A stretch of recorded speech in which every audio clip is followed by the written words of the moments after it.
Hello दोस्तों, स्वागत है आप सभी का अपने चैनल में।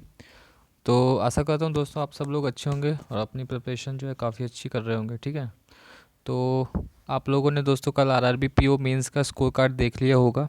जिन कैंडिडेट्स ने भी इंटरव्यू दिया है उन लोगों के मार्क्स आए नहीं थे। ठीक है ना। तो कल फाइनली आईबीपीएस ने उनके मार्क्स अपनी वेबसाइट पे अपलोड कर दिए हैं। तो आप सब लोगों ने अपने मार्क्स देख लिए होंगे कि आपको कितने मार्क्स मेंस एग्ज़ाम में मिले हैं 200 नंबर में से। ठीक है ना। तो दोस्तों जब हमारा फाइनल रिज़ल्ट आएगा वो तो 1 जनवरी को आएगा। ठीक है। तो उसमें हमें हमारी जो फाइनल कट ऑफ भी बनेगी।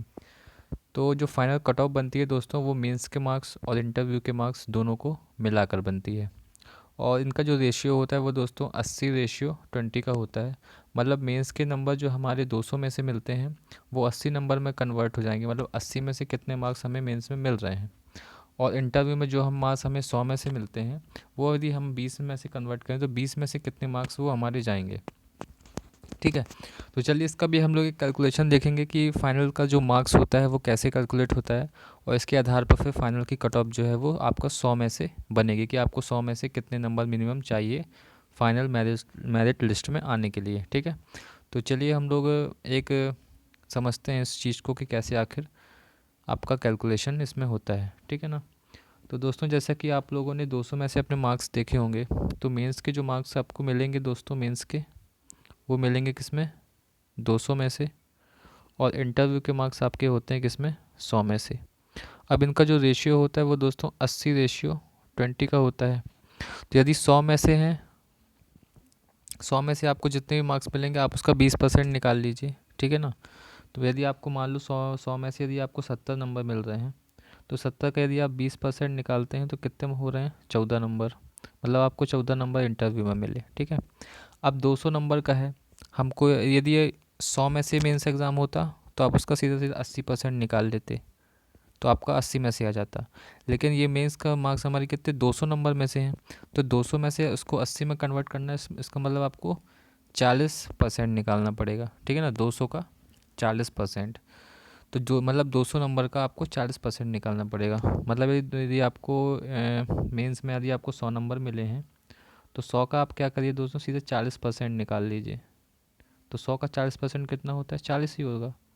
अब ये दोनों को ये दोनों मार्क्स को आप प्लस कर दीजिए। 14 और 40 कितना होता है 54 नंबर। मतलब आपको 100 में से कितने मार्क्स मिल गए 54 नंबर मिल गए। ठीक है। तो आप इजी भाषा में आप समझ सकते हैं कि जो भी आपको इंटरव्यू में मार्क्स मिले हैं उसको उसका 20% लिया जाता है। और 80% आपका किस में लिया जाता है मेंस के मार्क्स।